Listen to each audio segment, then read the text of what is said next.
¿Qué tal? ¿Cómo están? Comenzamos un nuevo punto de encuentro que hoy vamos a dedicar al medio ambiente y la sostenibilidad en la construcción sobre suelos colapsables.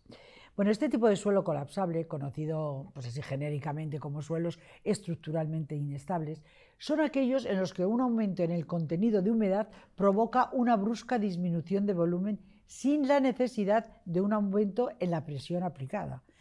Edificar en este tipo de suelo pues no era hasta ahora tarea fácil, ya que para poder construir sobre cualquier superficie hace falta poder distribuir la carga. Y esto es lo que han conseguido nuestros invitados de hoy, los profesores e investigadores de la Universidad Politécnica de Madrid, Jesús San Martín y Javier Rodríguez. Lo que han conseguido, como os decía, es esto, un distribuidor óptimo de carga que se puede utilizar, pues entre otros, en suelo marino, en nieve, en hielo, en permafrost, en fin, en los más diversos. Les pondré un ejemplo. Hay un aeropuerto en Japón, concretamente el de Kansai, en la bahía de Kansaka, que está construido sobre una isla artificial. Pues ¿sabes lo que pasa? Que se está hundiendo. Además de que costó un dineral. Y por si no fuera poco, pues es que esto no beneficia precisamente al medio ambiente. Este tipo de construcciones son las que se pueden realizar con la nueva técnica que han desarrollado los científicos que hoy nos acompañan y que evitarán desastres medioambientales y económicos. Precisamente el proyecto que han desarrollado para dar solución a la construcción en estos suelos alternativos ha sido premiado por la Universidad Politécnica de Madrid dentro de su programa de transferencia tecnológica, se llama UPM2T. Cuidar el medio ambiente y poder continuar con el desarrollo de las ciudades para conseguir hacerlas sostenibles, cuidando y protegiendo el ecosistema, pues es algo en lo que deberían de trabajar todos los gobiernos del mundo, pero absolutamente todos. Pues para ello, ¿qué tienen que hacer? Pues es fundamental que apoyen a los científicos con el fin de que puedan desarrollar los proyectos que, como pues el que hoy les presentamos, lleguen a consolidarse. Bueno, pues para hablar del medio ambiente, de sostenibilidad en la construcción sobre suelos colapsables, me acompañan, como les decía, los profesores e investigadores de la Universidad Politécnica de Madrid y además cofundadores de la empresa AFS, Jesús San Martín y Javier Rodríguez. Jesús, muy bienvenido al programa. Muchas gracias por la invitación. Encantada de tener aquí a unas personas, unos científicos que nos van a hablar de algo tan especial como son ese tipo de suelos y cómo podemos seguir disfrutando de espacios y de viviendas y de hoteles y de lo que haga falta, pero sin dañar el medio ambiente. Ahora vamos a hablar de ello, pero antes voy a saludar a Javier. Javier, muy bienvenido también a nuestro programa. Muchas gracias también por la invitación.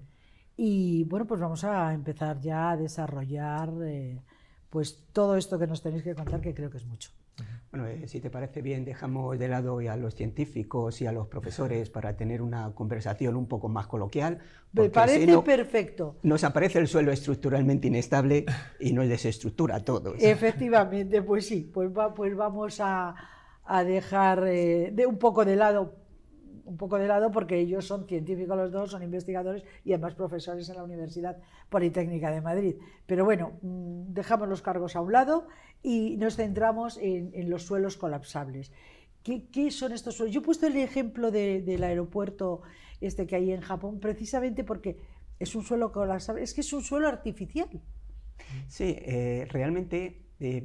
Si observamos, somos conscientes de que en la India, en China, pues viven miles de millones de personas y además la economía, el centro económico industrial se está desplazando a esta zona, en particular a las ciudades costeras. Entonces son ciudades que tienen decenas de millones de personas y no pueden ya construir sobre terreno firme y se ven abocados a construir directamente sobre el terreno marítimo para atender a sus infraestructuras, en particular pues esta del aeropuerto de Kansai. Entonces, para hacerlo tienes que coger una gran cantidad de material para construir la isla, tienes que destruir una montaña, que desde un punto de vista ecológico ya es un desastre, lo tienes que verter al mar, destruyes el fondo, los lodos se extienden, vuelven a destruir y además por el propio peso de estas islas, en particular de la isla artificial sobre la que está construida el aeropuerto de Kansai, es de 2 millas de largo, estamos hablando de 3 kilómetros, es un peso enorme, el fondo marino es arcilloso, arenoso cerca de la costa y lógicamente se hunde. Se hunde, ¿verdad, Javier? Y para esto, pues ahora ya hay solución, hasta ahora no la había, se utilizaban estos sistemas, pero ahora hay solución. ese proyecto que habéis desarrollado y que habéis presentado y que además, como he dicho yo, ha sido premiado por la Universidad Politécnica de Madrid, pues es el futuro. Sí, claro, la idea fundamental aquí reside en conseguir distribuir ese peso, porque al fin y al cabo nosotros tenemos una plataforma, como puede ser un aeropuerto o incluso puede ser una infraestructura hotelera, pueden ser viviendas, y claro, eso se apoya en una plataforma que a su vez debe apoyarse sobre algo. En este caso es el fondo marino. Problema, que el fondo marino es un suelo muy inestable. Entonces, si nosotros lo que hacemos es intentar distribuir la carga directamente sobre el suelo marino, como puede ser, por ejemplo, con un pilar, es como cuando vamos a la playa y cogemos la sombrilla y la clavamos en la arena. Podemos clavarla porque la punta que tiene es muy fina, tiene poca superficie. Aquí queremos que pase lo contrario, queremos que no se clave. Entonces tenemos que poner una superficie de apoyo mucho más grande y eso es lo que hace nuestra estructura. Nuestro proyecto tiene un número de apoyos que permiten distribuir todo ese peso de la plataforma, como por ejemplo pasa con las raquetas en la nieve. Nosotros nos ponemos esas raquetas para andar por la nieve porque ofrecen más superficie y por tanto pues consigue que no nos hundamos en la nieve, que sería también un terreno inestable, como el marino. Claro, era lo que yo iba a decir. Bueno, pero eso se pone en el mar y se irá hundiendo, ¿no? La cuestión está en que, por ejemplo, el hielo artificial se hunde porque pesa miles de toneladas. Al fin y al cabo, por ejemplo, para el aeropuerto de Kansai, es que se destruyeron 3 montañas enteras. Madre mía, qué barbaridad. Para hacer esa isla. Entonces, pues podemos suponer cuál es el peso que tiene. Entonces, evidentemente, eso, con ese gran peso, se va hundiendo. Nuestra estructura es pues una estructura que puede ser de diversos materiales, pero al fin y al cabo es muchísimo más ligera que el artificial. Entonces, obviamente, se va a hundir mucho menos. Y una de las ventajas también que tiene en cuanto a diseño de nuestra estructura es que en esos diversos puntos de apoyo que tiene, para aumentar la superficie de contacto, el peso que llega a cada uno de esos puntos es el mismo. Entonces, así conseguimos que no existan diferencias de presión en el terreno marino entre unos puntos de apoyo y otros. Entonces, en el caso de que se hunda, sería, digamos, todo uniforme. No sufriría la estructura una especie como de movimientos o fallos estructurales en este caso. Es verdad que esto los ecologistas lo tienen que ver fantástico, porque ellos se quejan, y con razón, pues, de que se está destruyendo el ecosistema. Con esto se preserva, porque además pues el proceso natural, en el caso de los océanos, del agua, pues se mantiene tal cual, no incide, no es como cuando hacen las artificiales que le meten ahí, claro, desvían las correntías, bueno, las correntías son de los ríos, pero bueno, da igual, las corrientes marinas y claro, te cargas un poco el sistema. Aquí no, el ecosistema aquí no. Aquí se preserva porque además, bueno, pues es como translúcido, ¿no? Translúcido, no, tiene huecos, digamos. Exacto. Sí, en primer lugar, ya no necesitamos destruir ni coger este material como rocas, arena, de ningún sitio, con lo cual ya no estamos alterando allí donde se recoge este material, ni tampoco estamos alterando la zona donde se apoya, es decir, porque al fin y al cabo, como he dicho, si se destruyen montañas, estamos destruyendo el ecosistema de esa zona y también donde estamos depositando ese material y se generan lodos.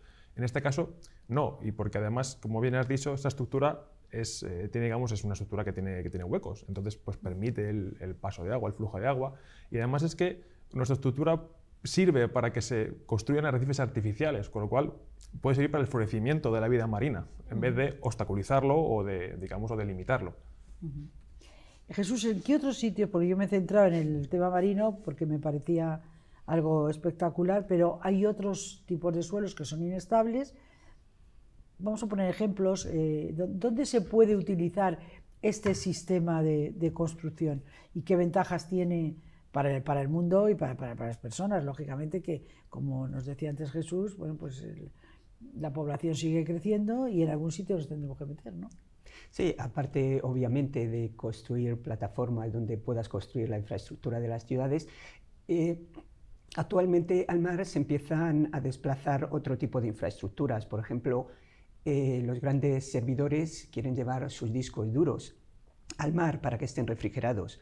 Obviamente, en esas circunstancias también necesitan una estructura estable, pero también podemos aplicarlo sobre la nieve.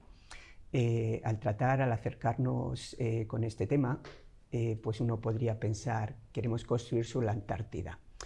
Al enfocar el problema y al investigar sobre él, nos advirtieron que la infraestructura fija se construye directamente sobre suelo, pero que hay muchos tipos de experimentos científicos en los que los aparatos tienen que estar desplazados del orden de 6 meses. Entonces tú lo tienes que dejar sobre una superficie estable, especialmente los aparatos de medida no pueden andar inclinándose, y este es otro lugar en el que es estupendo, porque tú tienes una estructura plana y podrías apoyarlo.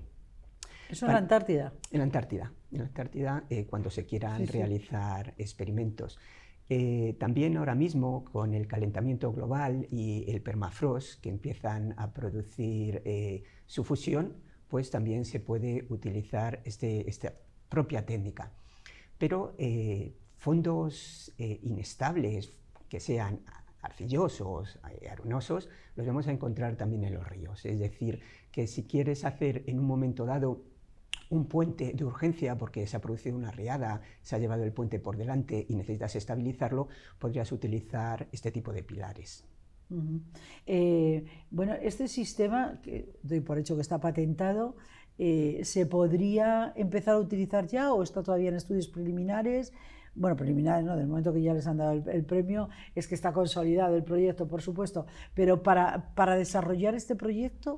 Pues ahora mismo estamos haciendo ya las pruebas con estructuras a nivel industrial. Esto obviamente está patentado. Como dices, la patente se basa obviamente en la demostración, es un hecho, un teorema matemático. Luego se hace un modelo de escala en laboratorio y el cliente te va a decir, dice, bueno, me parece muy bien la patente, me parece muy bien el teorema, me parece muy bien el modelo, pero yo quiero ver una prueba directa sobre una estructura. Y ahora mismo estamos haciendo este tipo de medidas. Yo lo que queráis contar sobre es que es vuestro proyecto, entonces pues desarrollárnoslo un poco más para que podamos saber pues el alcance que tiene, que me parece que es brutal. Yo he visto aquí que hay cosas como estructuras escalables y multiescala, por ejemplo, pero que desarrollar vosotros vuestro propio proyecto. Bueno, para no meternos en términos así tan científicos. Claro, no muy científicos, no, que luego no lo entendemos. Pues Javier nos puede contar de los diversos tipos de mercado que hay, que es una manera de enfocarlo de una manera coloquial. Claro, porque para las ciudades, por ejemplo... Claro, nosotros en un primer lugar, viendo por ejemplo la problemática que había con el aeropuerto de Kansai, pues uno piensa, bueno, pues evidentemente aquí es aplicable en los aeropuertos, otro tipo de infraestructuras. Pero claro, pensamos más allá. Dijimos, bueno, ¿qué otras construcciones deben irse hacia el mar? Pues por ejemplo pasa con los propios resorts de lujo. Además, en todas estas zonas, bueno, están por todo el mundo. Los tenemos aquí también en Europa, pero bueno, la zona especialmente de Oceanía y del Pacífico, que son pues, hoteles que se ponen directamente sobre el mar, porque al fin y al cabo es muy atractivo. Entonces tú sales de tu habitación y evidentemente tienes ahí el mar cristalino.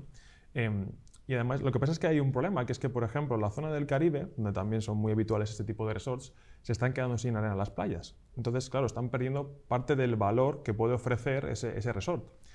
Lo que pasa es que con nuestra estructura lo que podemos hacer es decir, bueno, nosotros podemos poner una plataforma a una distancia de la costa, de tal manera que sigan pudiendo esos huéspedes salir y nuevamente ver el mar, o sea, preservar ese entorno, ese atractivo que tienen estos hoteles. Y disfrutar a la vez del... Exacto, porque además la plataforma en sí misma puede ser de un material que sea transparente, que permita otras luces, que permita el paso de la luz, y por tanto eso puede añadirse a lo que comentaba anteriormente de esos florecimientos de arrecifes, y entonces uno puede salir de su habitación y tener un arrecife debajo.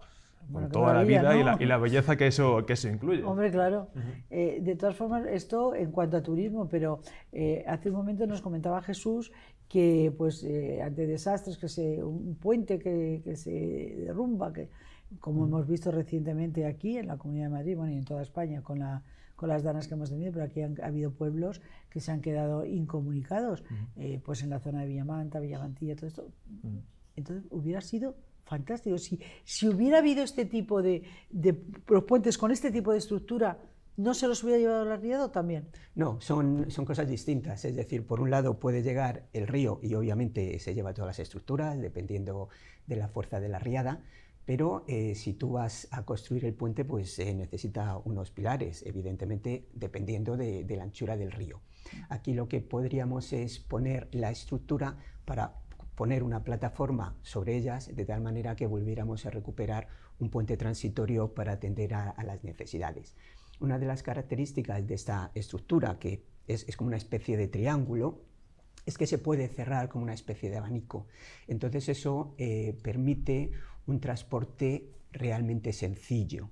Se pueden tener preparados para este tipo de casos de urgencia, como hablábamos, y también es una ventaja de tipo económico y temporal a la hora de construir frente a las islas artificiales, porque por un lado hay dos ventajas. Una es obviamente la de tipo ecológico, por otro lado es la de tipo económica, porque utiliza muchísimo menos material, pero también la temporal. No es lo mismo desplazar un material de relleno equivalente a una isla de 3 kilómetros de largo a que tú vas poniendo estructuras de que por sí están ahuecadas y que van alternadas. La cantidad de material que se utiliza es muchísimo menor. Claro. Pero por otro lado, en vez de tener que verter allí el equivalente a 3 kilómetros de largo, la profundidad que corresponda de algunas decenas de metros, que comentábamos hace un momento, son varias montañas las que se han echado abajo, pues tú lo que vas llevando esta estructura, que es una especie de abanico, la tienes cerrada, la abres y la vas colocando. Según vas necesitando, vas poniendo más estructura. Claro, aparte de que esto como que da más seguridad, ¿no? Sí, y la seguridad, sobre todo, antes se preguntaba, y dices, bueno, y esto se hunde tal y cual, es decir, nosotros cuando estamos sobre la nieve, por ejemplo, y empezamos a pisarla, pues obviamente nos aplastamos. Y siguiendo pues, el símil que comentaba Javier hace un momento, si nosotros ponemos una raqueta de nieve, no nos hundimos. Entonces, la superficie sobre la que nos podemos apoyar es tan grande como la que queramos, de tal manera que se produce el lógico asentamiento cuando se pone la estructura encima de ello. Pero eso son ventajas. El tipo económico, se pueden producir ahorros económicos de hasta el 30% y temporales en cuanto a construcción de un 50 a un 70%, que son cantidades realmente importantes. Hombre, claro, porque si económicamente es un 30% más económico que lo que se está utilizando, el factor tiempo, que siempre andamos mal de tiempo, que cuando terminan las construcciones es un 50%, y además es más seguro porque no va a haber derrumbe, pues claro, las garantías son muchas. ¿Y esto se puede utilizar en todo tipo de construcciones y en todo tipo de suelos? ¿O está especialmente diseñado para estos suelos colapsables porque donde hay tierra firme no es necesario? Sí, bueno, realmente esto sería aplicable en, efectivamente, como te he dicho, cualquier tipo de suelos. Lo que pasa es que sobre todo por el tipo costes, por ejemplo. Claro, lo que pasa es que en este caso la principal ventaja es que en estos suelos colapsables no se puede construir de la manera tradicional. Claro, claro. Y aquí es donde nosotros tenemos nuestra principal ventaja. Y otra ventaja añadida es que nuestra estructura digamos que tú puedes acceder a ella, si tienes algún tipo de problema, un desperfecto estructural, tú puedes acceder a ella para repararla. Sin embargo, si tú tienes toda una isla artificial y algún desperfecto, claro, las obras digamos, de reestructuración son enormes. Si se va erosionando cada vez más y a ver cómo restauras eso, no puedes entrar al fondo del mar a darle un poquito más de cemento, claro, eso es de cajón. Además ahora hay una tendencia a la construcción que es que las estructuras sean activas. ¿Eso qué quiere decir? ¿Qué quiere decir esto? Que tengan sensores que permitan monitorizar constantemente cuál es la salud de la estructura, es decir, oye, pues cómo está aquí de fatiga, se puede ver cuál es cuándo se hunde, y esto, por ejemplo, con las islas artificiales no se puede hacer. Sin embargo, en nuestra estructura sí que se puede poner todos estos sensores para que vayan informando de cuál es el estado de la estructura y si hay que hacer obras de mantenimiento, que obviamente es mucho más económico hacer una obra preventiva de mantenimiento que ocurra algo y tener que repararlo. Claro, claro. Además, porque las estructuras estas supongo son metálicas. Bueno, pues a veces pueden ser de diversos materiales. ¿O no? La estructura es metálica. Sí. La estructura puede ser de muy diversos materiales, incluso las diferentes partes de la estructura pueden ser de materiales diferentes. Las estructuras metálicas no son muy recomendables para... O sea, ¿la base que apoya de qué podría ser? La base que apoya puede ser de hormigón, por ejemplo, puede ser de composites. De hecho, ahora mismo se está investigando mucho en construir en el mar, construcciones marinas, en composites, que son materiales que, por ejemplo, como fibra de vidrio. De hecho, un faro que hay en Valencia está construido con este tipo de material. O sea, ¿sí? Nuestra estructura permite la combinación que se desee de materiales, en este caso, pues en función del entorno en el que estamos, que sería el mar. Es decir, en función de cuáles son los requerimientos de durabilidad, porque haya corrosión o diferentes fenómenos, pues en función de esas necesidades se puede ubicar y colocar en nuestra estructura el material que sea oportuno para ello, porque nuestra estructura, esa distribución, se consigue con cualquier tipo de material. Ya, no sé por qué yo pensaba, digo, bueno, pues si le pones hormigón con el peso que tiene, pero claro, precisamente por eso, porque hay una distribución del peso, de la carga, que ese peso origina, lógicamente. Además de en esto, porque es que yo pues ya me he puesto a pensar en las grandes ciudades. Bueno, luego tenemos lugares como puede ser Dubái, por ejemplo, está todo construido sobre islas artificiales. Sí, era como tú comentabas, ya se sabe que están alterando muchísimo el movimiento de las corrientes, acabará siendo un problema. Hay otra ventaja de nuestro producto sobre la que nos gustaría llamar la atención, y es que podemos decir que es modular. Tú tienes como un pequeño rectangulito sobre el que construyes, que has podido decidir que es de 10 por 10 o de 10 por 20, eso no es problema, como una especie de puzzle, y entonces tú te vas poniendo tus correspondientes rectangulitos.